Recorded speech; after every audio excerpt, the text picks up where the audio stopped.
In a I'm Cedar giving you the Rapids maximum courtroom, term. 17-year-old Jordan Mitchell entered with unmistakable disdain, his eyes rolling in a gesture of contempt as they met the sorrowful gazes of Sarah Collins' family. The room, heavy with grief and anticipation, seemed to shrink under the weight of unspoken emotions.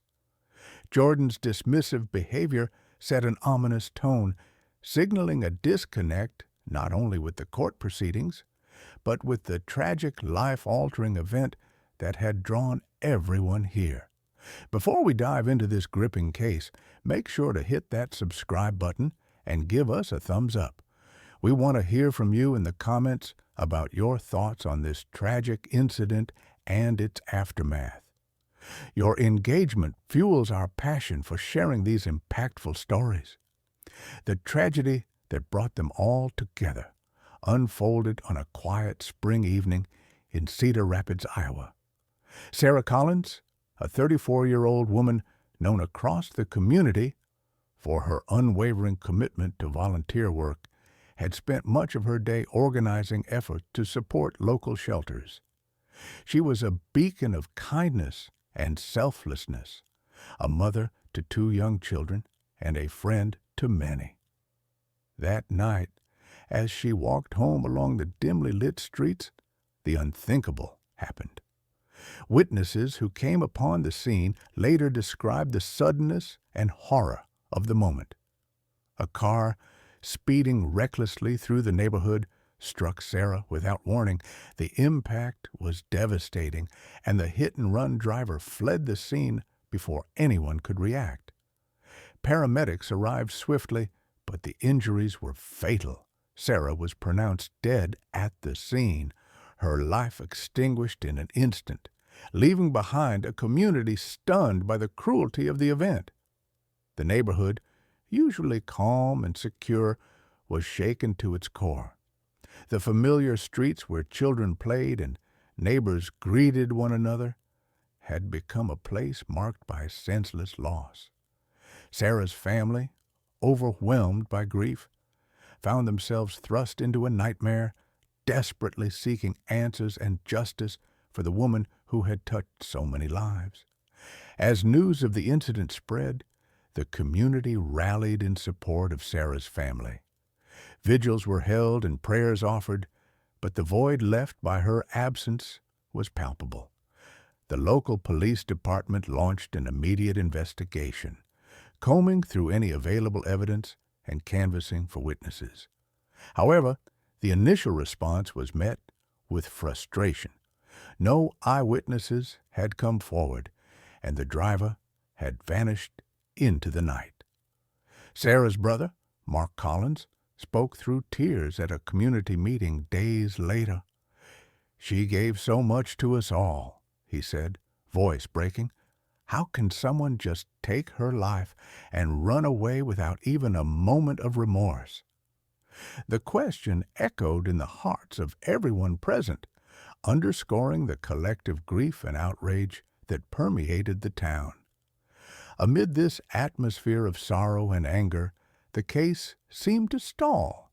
Without leads or witnesses, the investigation faced a daunting challenge.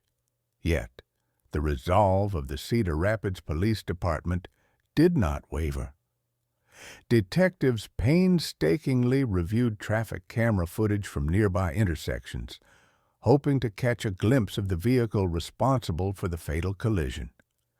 Throughout this period, Jordan Mitchell remained a shadowy figure, unknown to most, until the evidence began to point towards him. His indifferent attitude, even when confronted with the seriousness of the charges he would soon face, only deepened the community's sense of betrayal. To many, Jordan was not merely a reckless teenager, but a symbol of callous disregard for human life.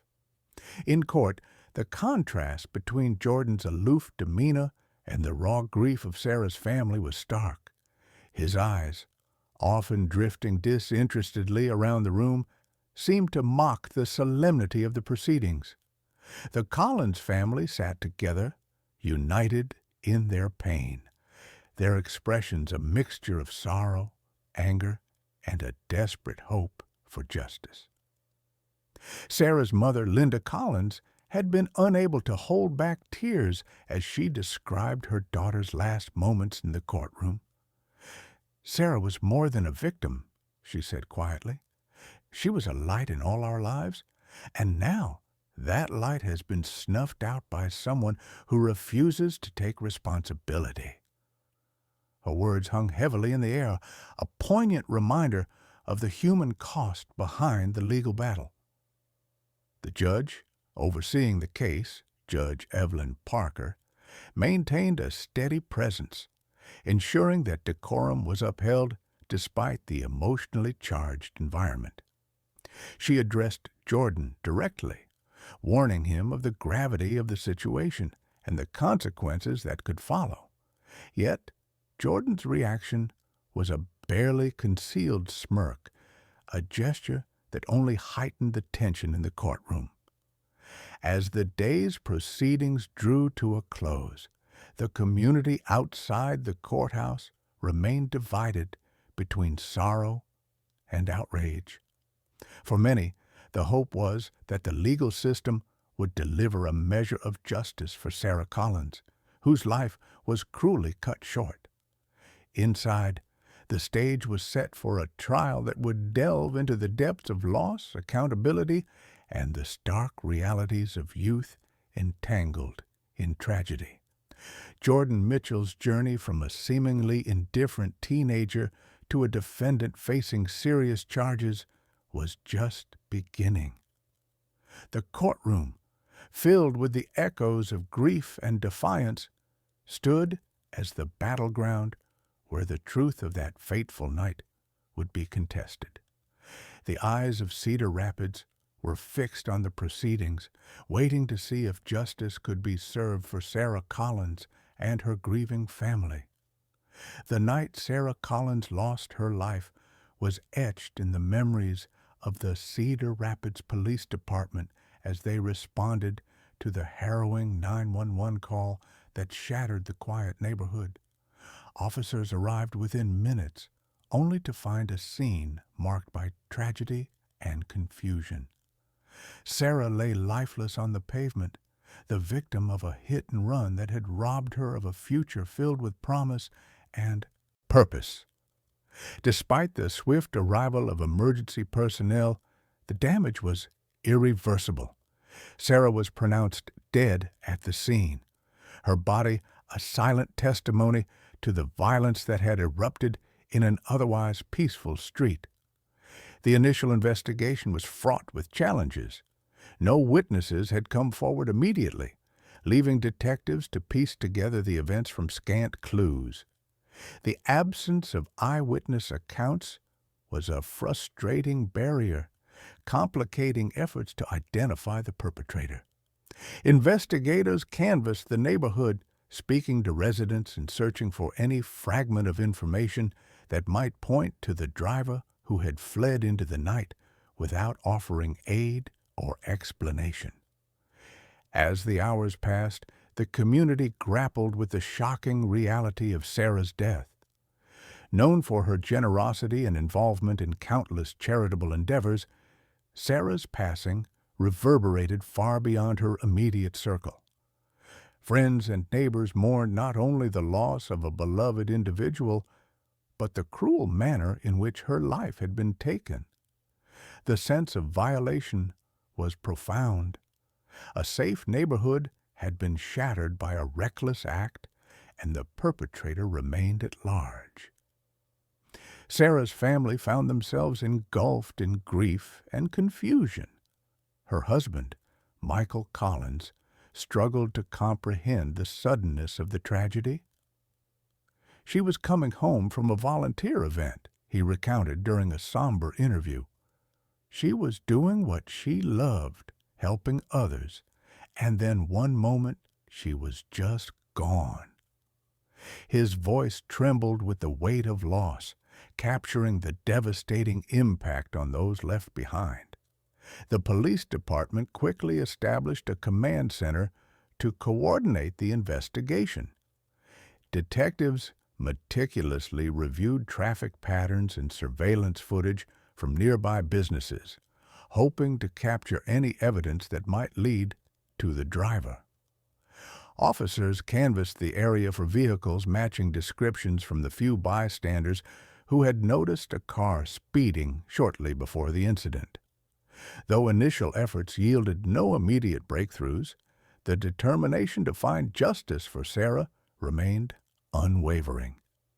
Meanwhile, the community organized vigils and memorial services, seeking solace in shared grief.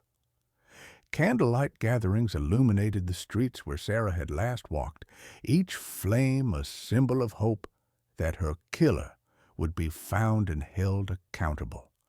Local leaders spoke out against the senseless violence, pledging support for the investigation and emphasizing the importance of community vigilance. Sarah's two children, ages 7 and 10, were shielded from the media frenzy, but felt the absence of their mother acutely. Family friends stepped in to offer comfort, creating a network of support around the grieving household. The emotional toll was immense, and the family's plea for justice became a rallying cry throughout Cedar Rapids. As days turned into weeks, the pressure mounted on law enforcement. Public impatience grew, with many questioning how someone could commit such a heinous act and evade capture. The police department intensified their efforts, deploying additional resources and consulting with state agencies to expand the search radius. The community's trust in the investigation was fragile but intact, buoyed by the officers' visible commitment to uncovering the truth. In the midst of this turmoil, Sarah's sister, Emily Barnes, emerged as a vocal advocate. "We need answers," she implored at a press conference. "Whoever did this must be held responsible. Sarah's life mattered, and we won't rest until justice is served." Her words resonated deeply, galvanizing public support and keeping the case in the spotlight. The investigation slowly began to yield leads. Forensic analysts examined tire marks near the scene, and technicians scoured digital evidence that might connect a suspect to the crime. Police monitored social media and local forums for tips, encouraging citizens to come forward with any information. Every fragment of data was scrutinized, each detail a potential key to solving the mystery. Despite the mounting evidence, the absence of a suspect weighed heavily on the police and the Collins family alike. The community's sense of security was compromised as residents grappled with the stark realization that a dangerous individual was still at large. Neighborhood watch programs were reinstated and local schools increased safety measures, reflecting a collective desire to prevent further tragedy. Throughout this period, the emotional landscape was as complex as the investigation itself. Grief mingled with frustration, hope battled despair, and the search for closure remained elusive. For Sarah's family, the pain was compounded by the uncertainty of whether justice would ever be achieved. For the officers leading the case, the relentless pursuit of truth was both a professional duty and a moral imperative. As the investigation progressed, law enforcement's efforts began to coalesce into a clearer picture of the events surrounding Sarah's death. This clarity, however, was tempered by the sobering reality that the driver had shown a callous disregard for human life by fleeing the scene. The absence of remorse or accountability cast a shadow over the entire community, deepening the collective wound. The Cedar Rapids Police Department, under immense pressure, remained steadfast. Detectives worked tirelessly, reviewing every piece of evidence and following every lead. The hope was that the perseverance would soon yield a breakthrough, providing the Collins family and the community at large with the justice they desperately sought. Meanwhile, the courtroom awaited the next chapter in this unfolding tragedy. The absence of a suspect had left the case in limbo, but the dedication of the investigators signaled that resolution was within reach. As Sarah's family prepared for the difficult journey ahead, the community watched with bated breath, united in sorrow, and determined that the truth would not remain hidden. A breakthrough came unexpectedly, shattering the weeks of uncertainty that had gripped Cedar Rapids since Sarah Collins' tragic death. Surveillance footage from a gas station just blocks away from the scene captured a vehicle speeding away within moments after the fatal collision. The grainy images revealed a dark-colored sedan, its taillights glowing as it fled down the street without slowing or stopping. This crucial piece of evidence reignited hope for the Collins family and the investigators who had tirelessly pursued answers. Detectives pored over the footage, enhancing the images and comparing the vehicle's characteristics to registered cars in the area.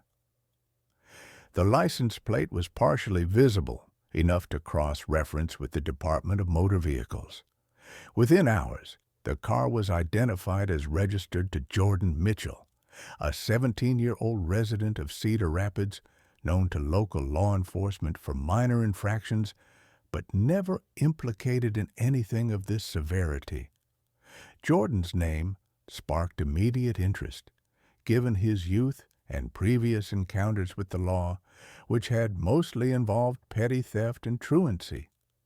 He was not a stranger to the police, but had never been associated with violent or reckless behavior.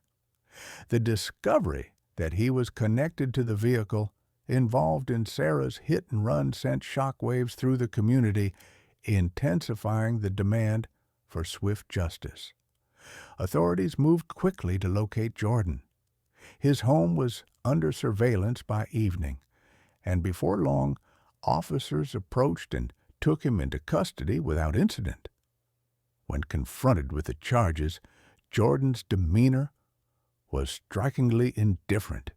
He showed little concern, his expression unreadable as he was escorted into the police station for questioning. This apathetic attitude only deepened the frustration and anger felt by Sarah's family and the community. During the initial interrogation, Jordan remained dismissive, refusing to acknowledge the gravity of the situation. Detectives presented the evidence, the surveillance footage, the vehicle registration, and the location data linking his cell phone to the scene of the crime. Yet Jordan's responses were marked by a blasé attitude, as if the consequences were distant or irrelevant to him. The investigation uncovered further incriminating details. Jordan's vehicle exhibited damage consistent with the collision, including a dented front bumper and cracked headlight, both of which he failed to report. Forensic experts analyzed paint chips found on Sarah's clothing and matched them to his car's color and make. Cell phone records placed Jordan near the scene at the time of the accident, strengthening the case against him. Despite the mounting evidence, Jordan's lack of remorse was palpable. When questioned about his failure to stop after striking Sarah, he offered no apology or explanation, his tone flat and unyielding. This callousness stoked the community's outrage, fueling a sense of betrayal that a young man could so casually disregard the life he had taken. News of Jordan's arrest rippled through Cedar Rapids swiftly. Local media outlets reported on the development with a mix of relief and disbelief. Opinion was divided. Some expressed shock that a teenager could commit such a grave offense, while others struggled to reconcile the image of Jordan as a typical troubled youth with the severity of the crime he was accused of. The Collins family, meanwhile, grappled with a complex mix of emotions. Relief that a suspect had been apprehended was tempered by renewed pain as the reality of the impending trial loomed. Michael Collins, Sarah's husband, spoke publicly, his voice steady but heavy with sorrow. "We're thankful the police have found the person responsible," he said, "but no sentence can ever bring Sarah back." Jordan's parents faced their own turmoil. Friends described them as distraught and bewildered, struggling to understand how their son had been implicated in such a devastating event. Neighbors recalled Jordan as a quiet but somewhat rebellious teenager, prone to minor trouble, but nothing that suggested such recklessness. Their shock was mirrored in the community's broader disbelief. As Jordan awaited formal charges, discussions began within the prosecutorial team about how to proceed. Given the severity of the offense and Jordan's age, the decision to try him as an adult was under serious consideration. Prosecutors argued that the nature of the crime, a fatal hit and run, demanded accountability beyond juvenile court scope. Defense attorneys, on the other hand, prepared to highlight Jordan's youth and potential for rehabilitation, aiming to mitigate the consequences. The upcoming legal battle promised to be contentious. Jordan's indifferent attitude, combined with the overwhelming evidence, set the stage for a trial marked by emotional testimony and legal complexities. The courtroom would soon become the arena where the community's demand for justice would confront the realities of the criminal justice system. Meanwhile, the police department continued to gather evidence, conducting forensic analysis and interviewing witnesses who had come forward after the arrest. Some neighbors recalled hearing a car speeding moments before the collision, and others described seeing Jordan's vehicle in the vicinity that evening. Each testimony added layers to the case, reinforcing the narrative constructed by the physical evidence. Jordan's arrest also sparked conversations about youth and accountability in Cedar Rapids. Community leaders debated how to balance the need for justice with understanding the factors that might have influenced Jordan's behavior. Discussions about juvenile justice reform and the challenges faced by troubled teens gained prominence, reflecting the broader societal questions raised by the case. Inside the police station, detectives remained focused on building a solid case. They meticulously documented the timeline of events, ensuring that every detail was accounted for. The evidence was clear and compelling, yet the human dimension, Sarah's life lost and a family shattered, remained at the forefront of their minds. For Sarah's family, the arrest was a bittersweet milestone. Each step forward in the investigation reopened wounds, but also offered a glimmer of hope that justice might be served. Their resilience became a pillar for the community, inspiring vigils and memorials that honored Sarah's legacy and underscored the collective commitment to seeing the case through. As the next phase approached, attention turned to the courtroom, where Jordan Mitchell would stand trial for the death of Sarah Collins. The path from a suspect to a defendant was now clear, setting the stage for a legal battle that would test the strength of evidence, the power of remorse, and the demands of justice. The eyes of Cedar Rapids remained fixed on the unfolding story, waiting to see how this chapter would resolve. In the weeks following Jordan Mitchell's arrest, the Cedar Rapids Police Department intensified its efforts to build a compelling case against the teenager accused of causing Sarah Collins' death.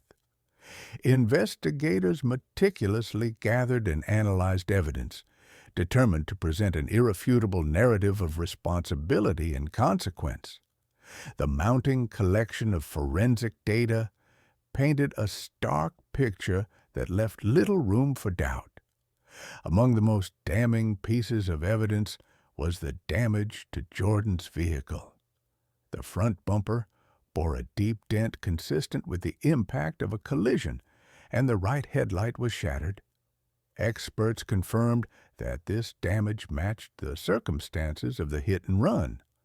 Despite this, Jordan had never reported the incident or sought repairs, an omission that suggested a willful effort to conceal his involvement. Forensic teams also examined paint chips discovered on Sarah's clothing, fragments that provided a critical link between the victim and Jordan's car. Matching the color and texture with precision, scientists testified that these fragments were consistent with the vehicle registered to Jordan Mitchell. This physical evidence became a cornerstone of the prosecution's case, underscoring the direct connection between Jordan and the fatal accident. In addition to the physical evidence, cell phone records played a pivotal role. Data placed Jordan's phone in close proximity to the crash site at the exact time Sarah was struck. This electronic trail corroborated witness accounts and surveillance footage, weaving together a timeline that left little room for alternative explanations. Investigators presented this data with confidence, reinforcing the narrative that Jordan was behind the wheel when tragedy struck. Throughout the investigation, Jordan's attitude remained a source of frustration for law enforcement and the Collins family alike. During questioning, he displayed an unrepentant demeanor, often responding to inquiries with indifference or evasive answers. His failure to express remorse or take responsibility only deepened the wounds of those grieving Sarah's loss and fueled a community's demand for justice. Law enforcement officials found Jordan's behavior particularly aggravating given the severity of the charges.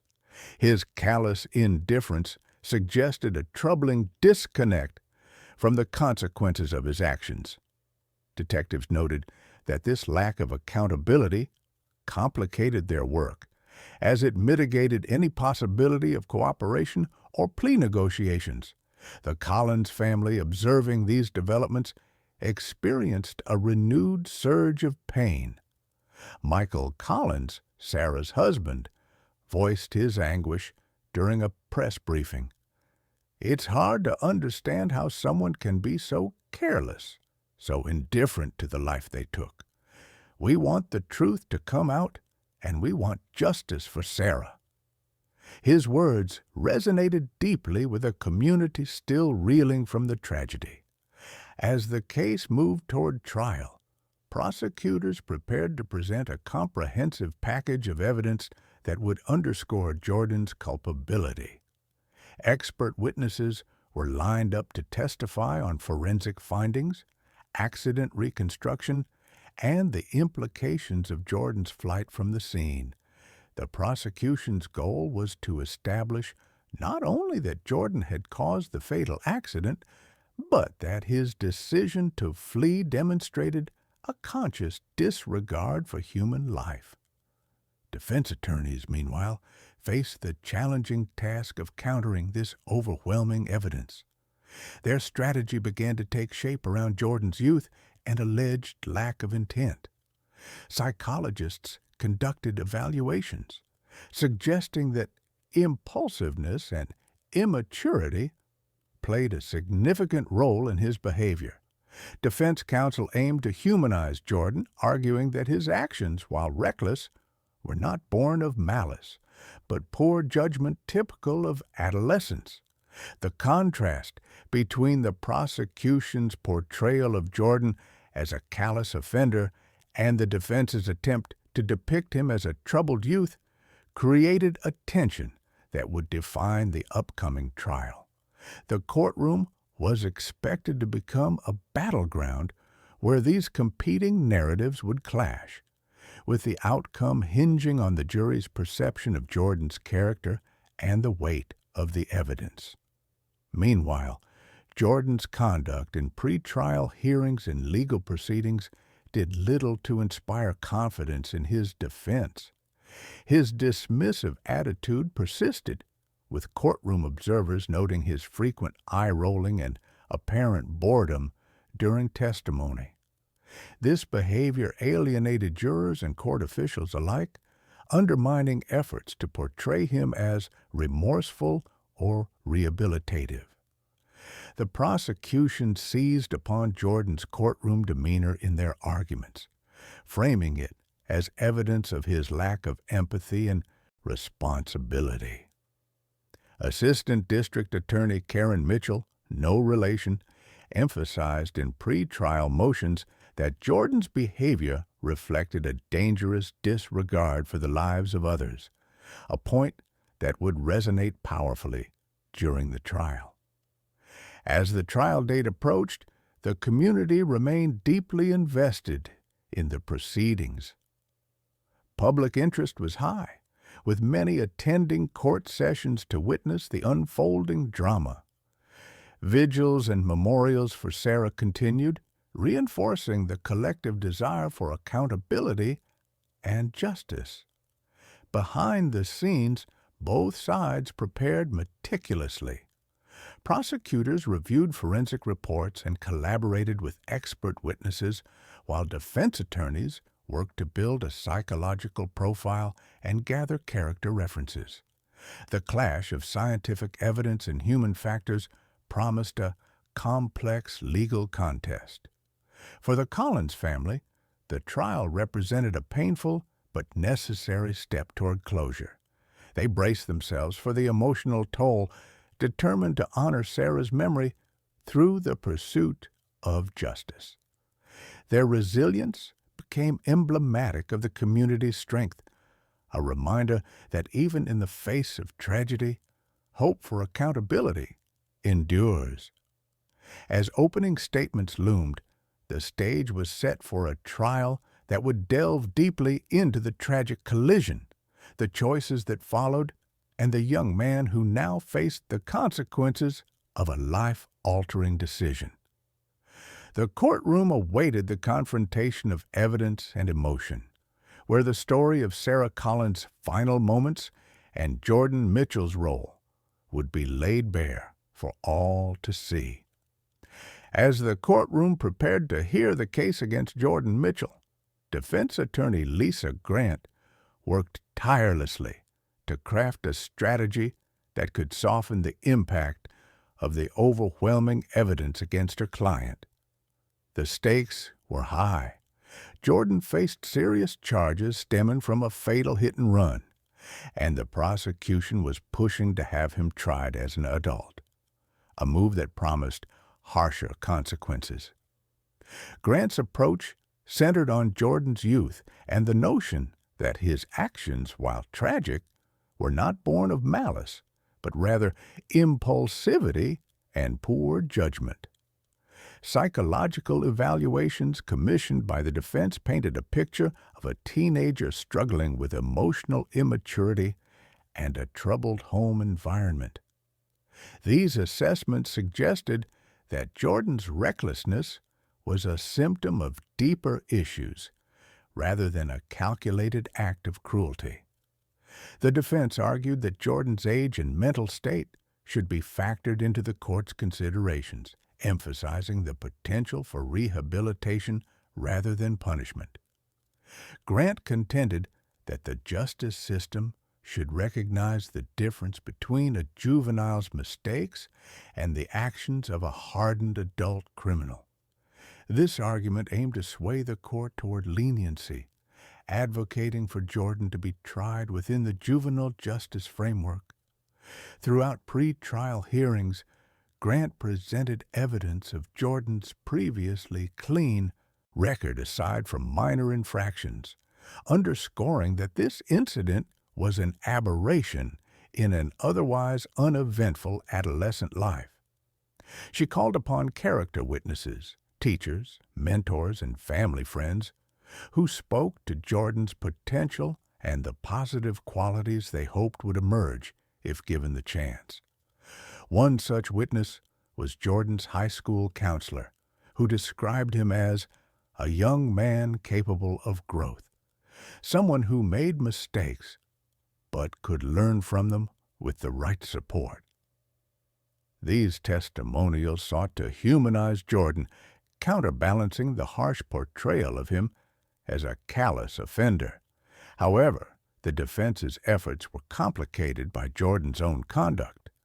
His courtroom demeanor was often marked by impatience and defiance, with frequent eye-rolling and dismissive gestures that undermined attempts to elicit sympathy. Observers noted that his attitude not only alienated the jury but also cast doubt on the sincerity of the defense's narrative. Prosecutors seized upon these behaviors, arguing that Jordan's lack of remorse demonstrated a dangerous disregard for the consequences of his actions. They contended that his conduct in court reflected the same recklessness that had led to Sarah Collins' death, reinforcing the case for trying him as an adult. The prosecution's position was bolstered by expert testimony, highlighting the severity and impact of Jordan's actions.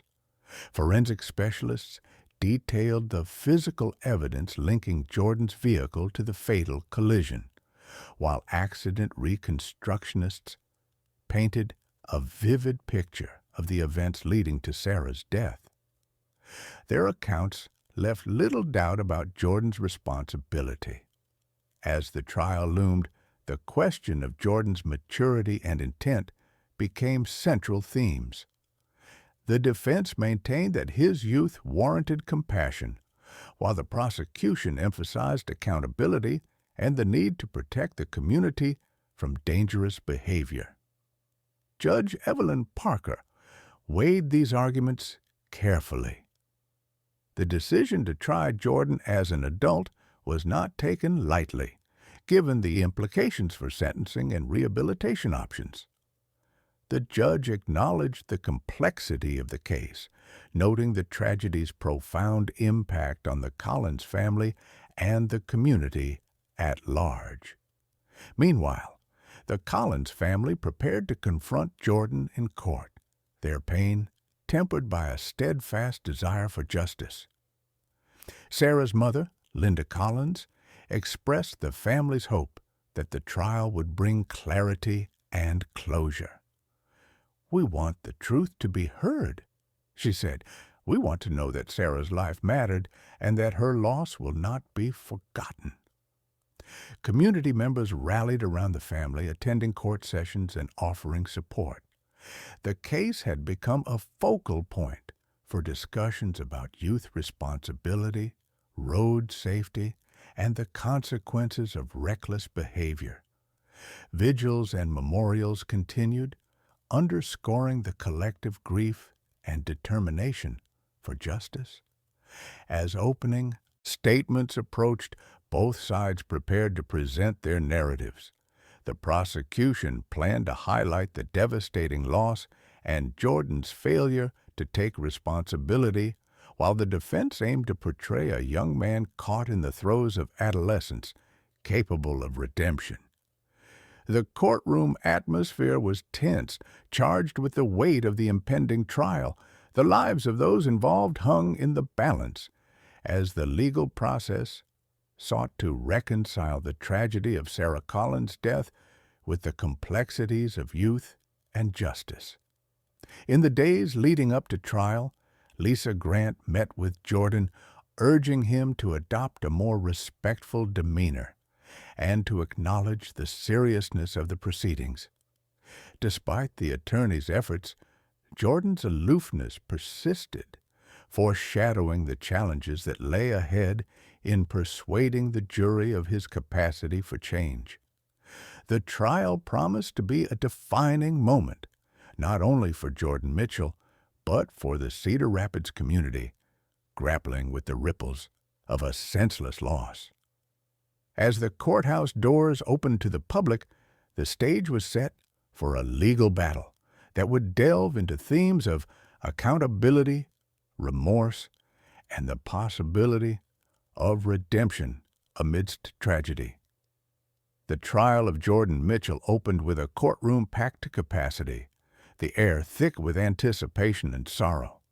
The community of Cedar Rapids watched closely as the prosecution prepared to lay bare the tragic consequences of a reckless moment. From the outset, it was clear that the loss of Sarah Collins would be the solemn centerpiece of the proceedings.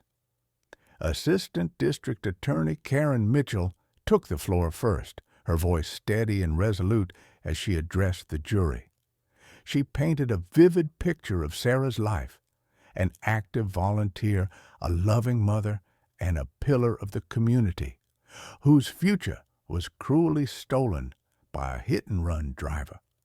The prosecution's opening statement emphasized the profound impact of the tragedy on Sarah's family and friends, appealing to the jury's sense of justice and empathy. Mitchell outlined the chain of evidence that would connect Jordan Mitchell directly to the crime. She spoke of the surveillance footage capturing his vehicle fleeing the scene, the forensic analysis linking paint chips on Sarah's clothing to his car, and the cell phone data placing Jordan at the exact location and time of the fatal collision. Each element was presented as an irrefutable thread in the tapestry of proof. Throughout her address, Jordan sat with a detached expression, occasionally glancing away from the emotional weight of the courtroom. His dismissive body language, eyes wandering, occasional smirks, did little to soften the gravity of the charges he faced.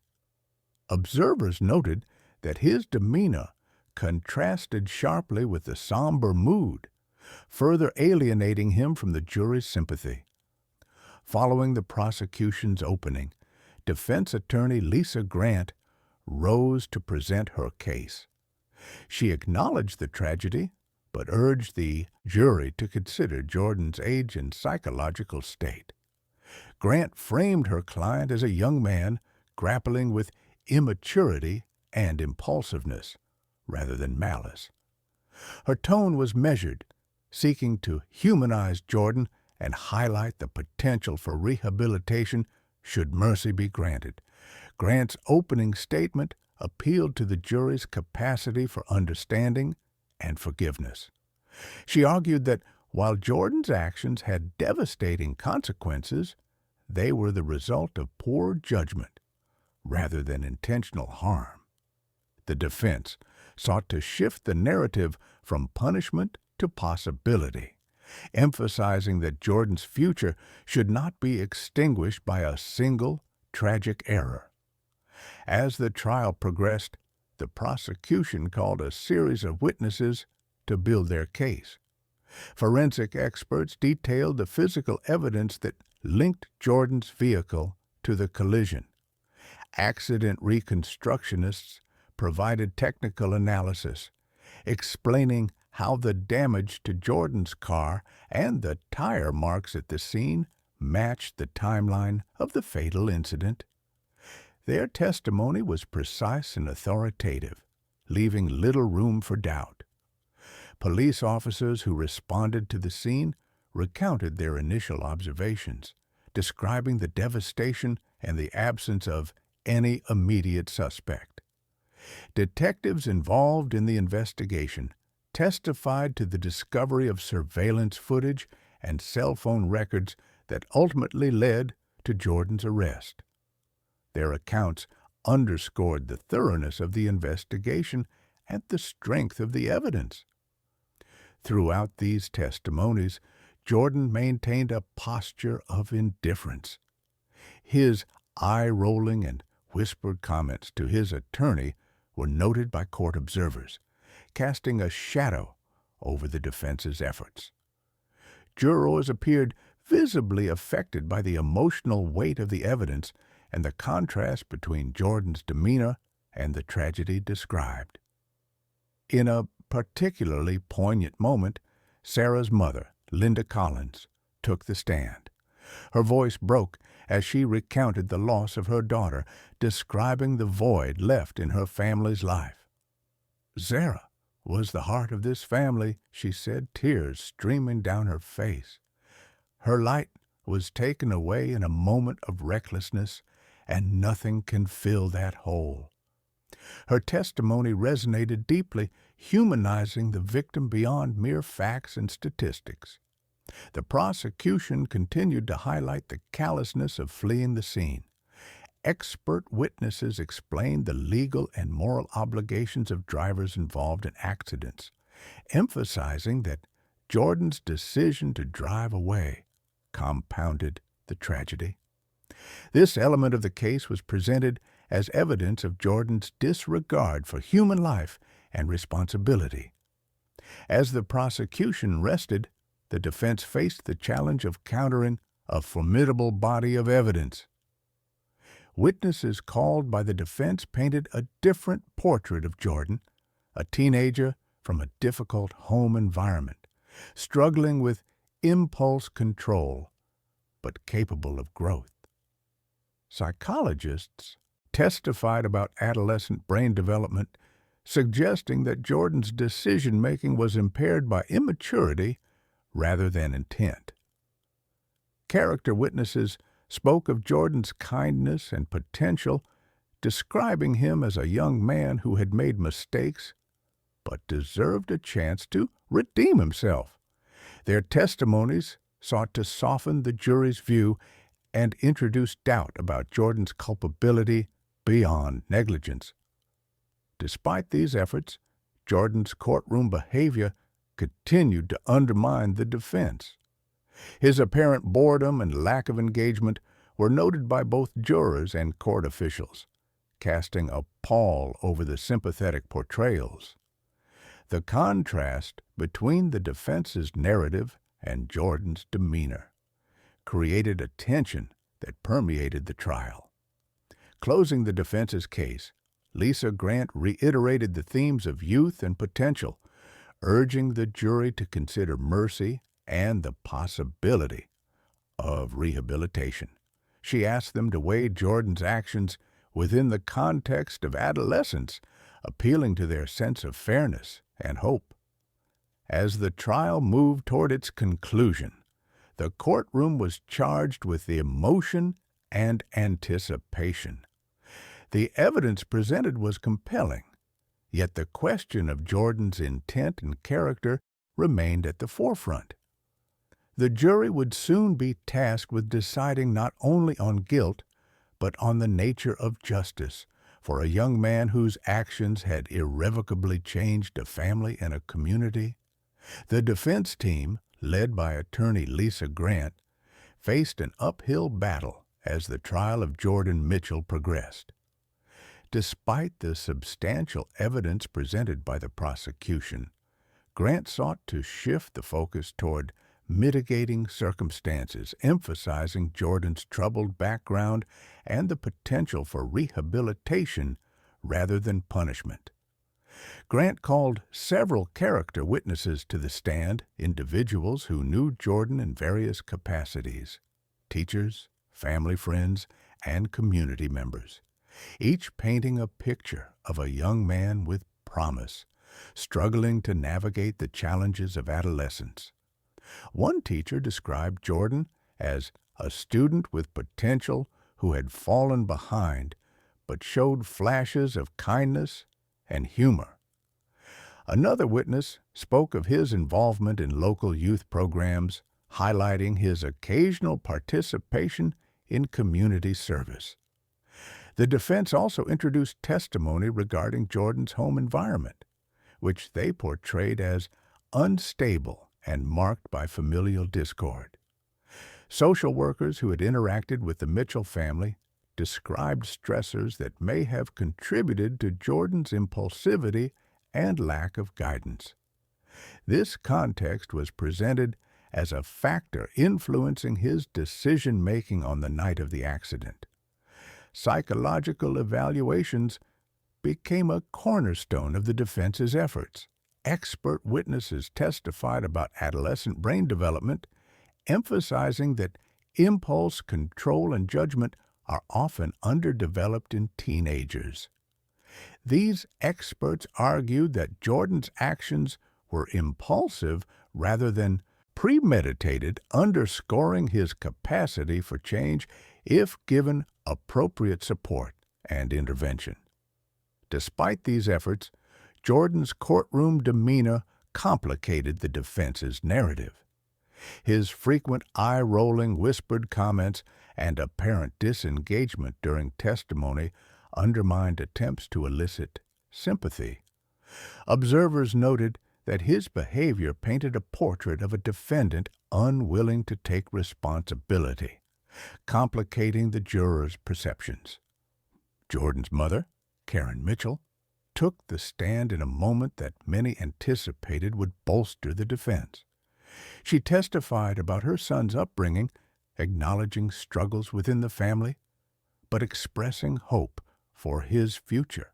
However, her testimony inadvertently revealed cracks in the defense's case. She admitted to challenges in providing consistent supervision and guidance, and candidly described Jordan's history of recklessness and poor choices. Her emotional testimony exposed a reality that contrasted with the defense's portrayal of Jordan as a victim of circumstance. Instead, it suggested a pattern of irresponsibility and lack of accountability, reinforcing the prosecution's argument about Jordan's character. The courtroom was visibly affected by her honesty, and the impact on the jury was palpable. Sarah Collins' family listened intently, their expressions a mixture of sorrow and resolve. Michael Collins spoke afterward, emphasizing the importance of truth. "We appreciate honesty," he said quietly. "It's what we need to healing and justice." His words underscored the gravity of the moment and the challenge faced by those seeking closure. The prosecution seized on the testimony of Jordan's mother during closing arguments, framing it as evidence of a young man who had repeatedly failed to make responsible choices. Assistant District Attorney Karen Mitchell highlighted the contrast between Jordan's behavior and his familial support, arguing that excuses could no longer shield him from accountability. Throughout the trial, Jordan's lack of remorse remained a focal point. His behavior alienated not only the Collins family, but also the community watching the proceedings unfold. The defense struggled to overcome this barrier as jurors grappled with balancing empathy for youth against the stark consequences of Jordan's actions. The courtroom atmosphere grew increasingly tense as the defense's case unfolded, with the prosecution's narrative gaining traction. The contrast between Jordan's potential and his demonstrated irresponsibility created a complex portrait of a young man at a crossroads, one whose decisions had irrevocably altered lives. As the trial moved toward its conclusion, the weight of the evidence and testimony left little room for doubt about Jordan's role in the tragic accident. Yet, the question of how the justice system should respond, to punish or to rehabilitate, remained open, a dilemma that resonated beyond the walls of the courtroom. For the Collins family, each revelation was both painful and necessary. Their pursuit of justice was intertwined with a desire for truth, no matter how difficult. The trial illuminated the complexities of accountability, especially when youth and tragedy intersect. As closing arguments approached, the community braced for the final phase of a trial that had gripped Cedar Rapids. The story of Sarah Collins and Jordan Mitchell had transcended individual loss, sparking conversations about responsibility, forgiveness, and the consequences of choices made in a fleeting moment. In the end, the courtroom awaited the voices that would seek to sway the jury's verdict, a decision that would shape the lives of all involved and leave an indelible mark on a community forever changed by tragedy. The courtroom fell into a heavy silence as Sarah Collins' family prepared to deliver their victim impact statements, moments that would lay bare the profound and enduring pain left in the wake of the fatal hit-and-run. Each family member spoke with a raw vulnerability that transcended words, offering the jury a glimpse into the void that Jordan Mitchell's reckless actions had created. Linda Collins, Sarah's mother, took the stand first, her voice trembling yet resolute.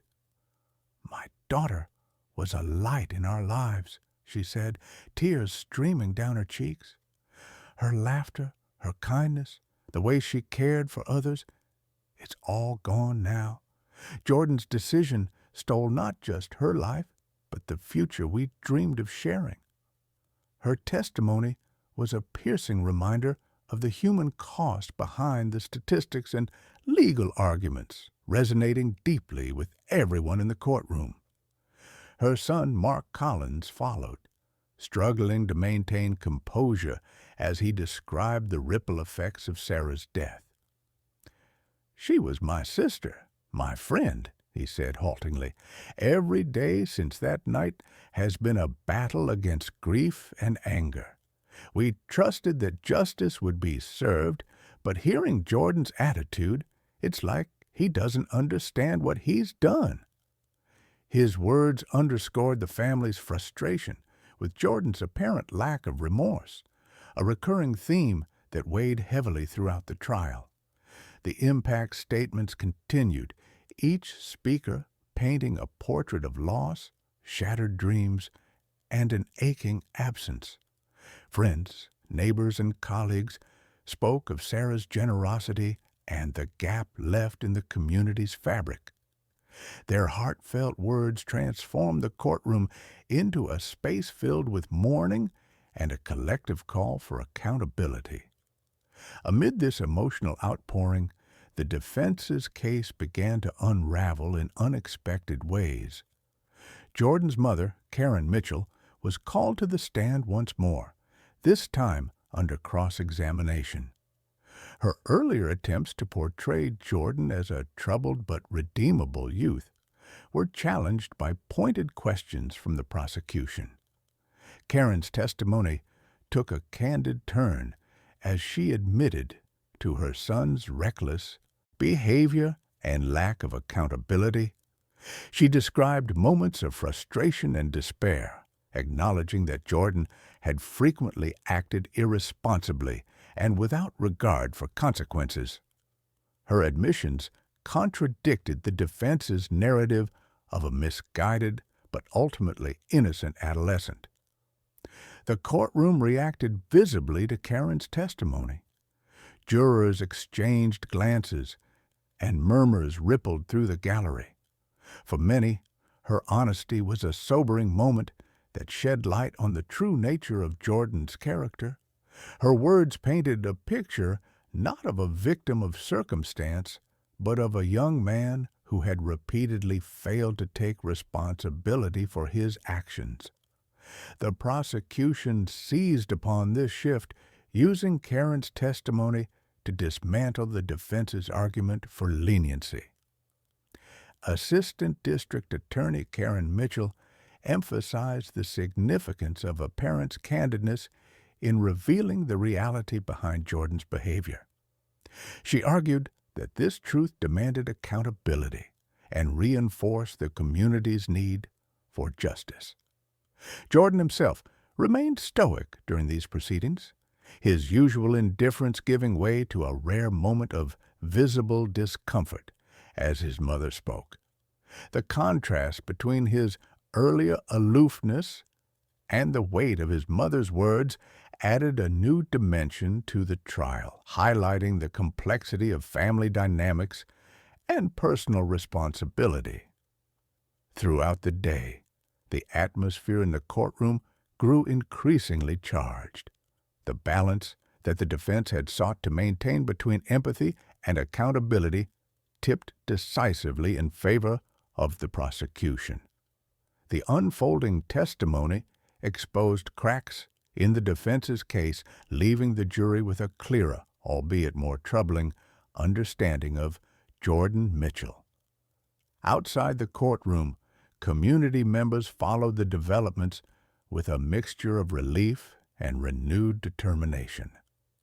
The Collins family's courage in speaking openly about their loss and the revelations from Jordan's mother galvanized public sentiment.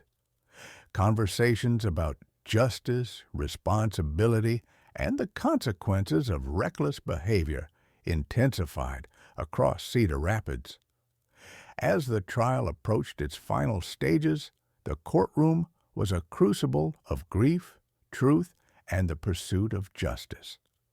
The victim impact statements and Karen Mitchell's candid testimony had shifted the emotional and evidentiary landscape, setting the stage for closing arguments that would confront the jury with the full weight of the case.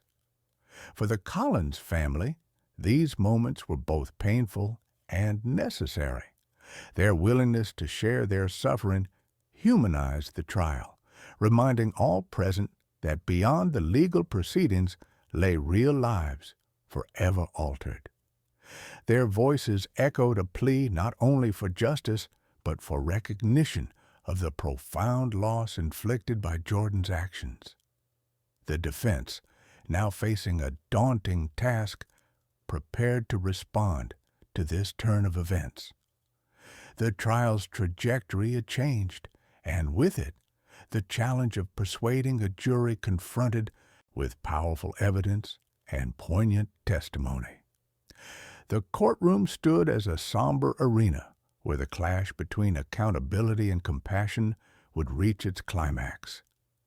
As the day drew to a close, the weight of the trial's revelations lingered in the air. The community awaited the final chapters of a case that had exposed painful truths and tested the very notions of justice and redemption. The story of Sarah Collins and Jordan Mitchell was far from over, but the path ahead was now unmistakably clear. The jury's deliberation was brief but intense, the weight of the evidence and testimony leaving little room for doubt. After hours behind closed doors, the courtroom reconvened, the atmosphere thick with anticipation as Judge Evelyn Parker called the panel to deliver their verdict in the case of Jordan Mitchell. Foreman Samuel Green stood, his voice steady yet solemn as he announced the unanimous decision. Guilty of vehicular manslaughter and related charges. The declaration echoed through the courtroom, eliciting a mixture of relief, sorrow, and restrained satisfaction among Sarah Collins' family and the community who had followed the case closely.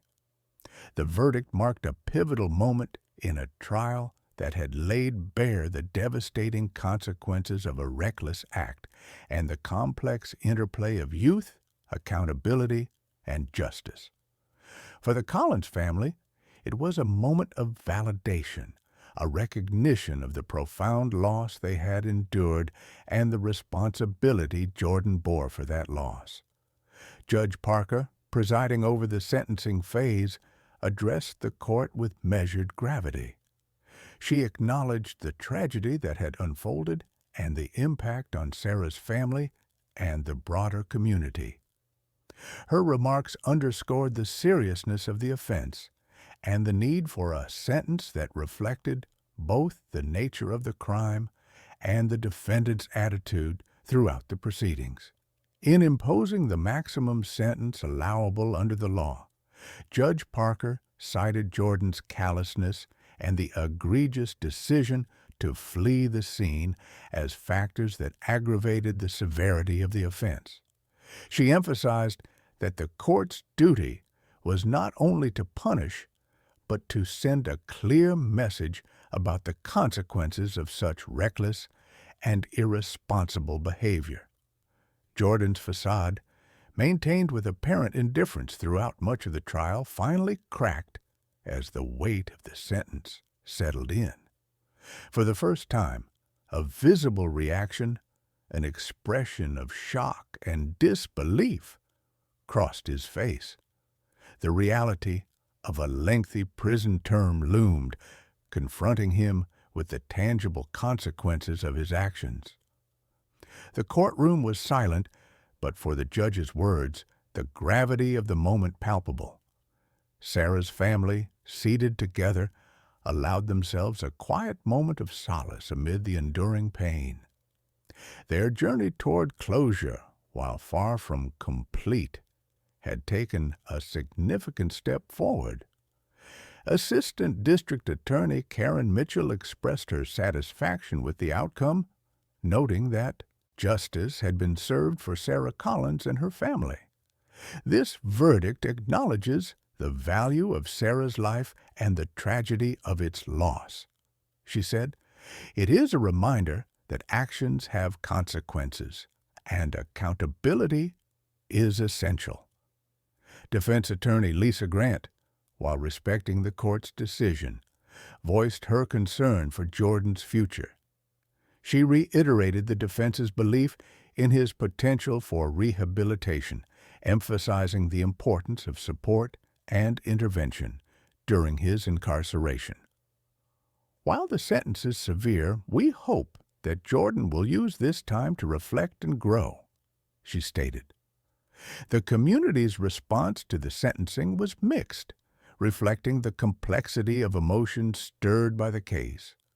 Many expressed relief that justice had been achieved, while others mourned the loss of a young life and the harsh reality of the criminal justice system's role in shaping futures. Outside the courthouse, Sarah's family was met with an outpouring of support. Friends, neighbors, and community leaders gathered to offer condolences and solidarity. The case had become a catalyst for conversations about road safety, youth accountability, and the importance of empathy in the face of tragedy. As the courtroom emptied, the echoes of the trial lingered. The verdict and sentencing marked the end of a legal chapter, but the beginning of a long process of healing and reflection for all involved. The impact of Sarah Collins' death and Jordan Mitchell's actions would reverberate through Cedar Rapids for years to come. For Jordan, the reality of his sentence was a stark confrontation with the consequences of his choices. The years ahead would test his capacity for remorse and change, set against the backdrop of a community forever altered by a single night's recklessness. In the final moments of the hearing, Judge Parker offered a reminder to all present that justice is not only about punishment, but about acknowledging loss, fostering accountability, and striving for a safer, more compassionate society. Her words resonated as a call to remember Sarah Collins, not just as a victim, but as a symbol of the preciousness of life and the enduring need for responsibility. The courtroom emptied, carrying with it the weight of a story marked by tragedy, resilience, and the pursuit of justice. The verdict was delivered, the sentence pronounced, and a community began the difficult work of moving forward, forever changed, but united in remembrance and resolve. The courtroom atmosphere was heavy with a mixture of sorrow and resolve as Jordan Mitchell came to terms with the consequences of his reckless actions and indifferent attitude. The gravity of the sentence imposed upon him, the maximum penalty allowed, marked a turning point, signaling the end of a fraught legal battle and the beginning of a long, uncertain journey ahead. For the Collins family, the verdict and sentencing were bittersweet. Their grief remained profound, yet there was a palpable sense of justice served, a recognition that the tragic loss of Sarah Collins had been acknowledged and that accountability had been enforced.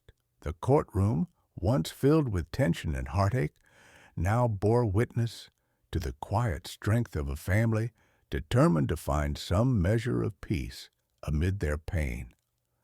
Outside the courthouse, the community gathered in small groups, reflecting on the case that had gripped Cedar Rapids for months. Conversations turned to the ripple effects of tragedy, the importance of responsible behavior, and the fragile nature of life.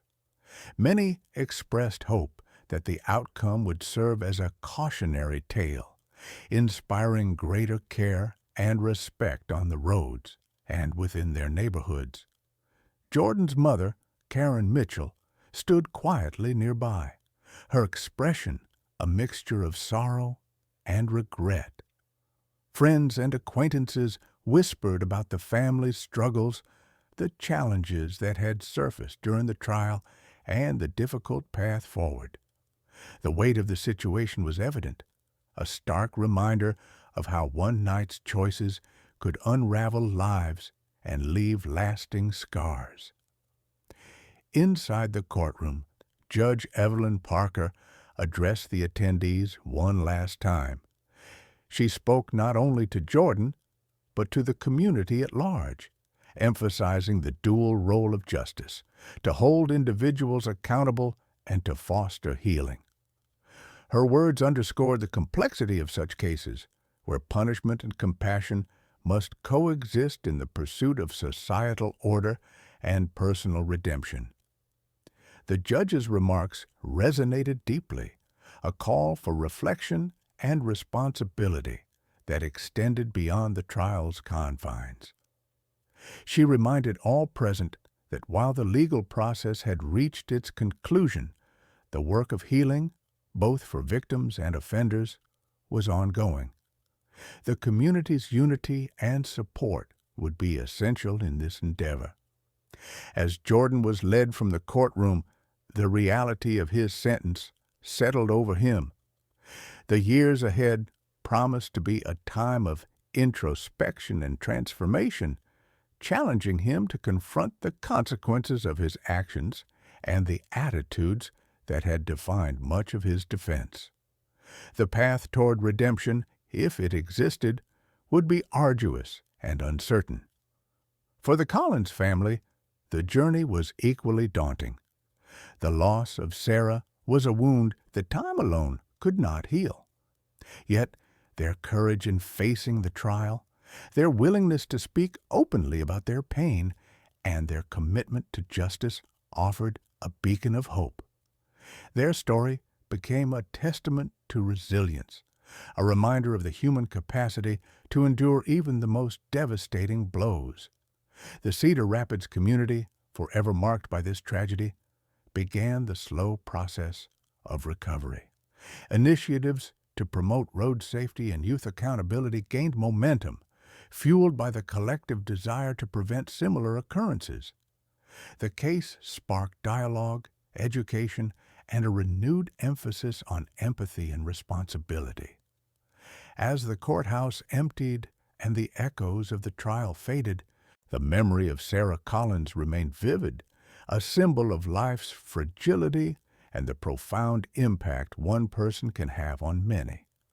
Her legacy, carried forward by family, friends, and a community united in grief and resolve, stood as a reminder that justice is not merely a verdict, but an ongoing commitment to honor, remember, and protect. In the end, the story of Jordan Mitchell and Sarah Collins was one of tragedy and consequence, of broken lives and the pursuit of accountability. It was a narrative that challenged notions of youth, responsibility, and justice, leaving an indelible mark on a community determined to learn, grow, and heal in the face of loss.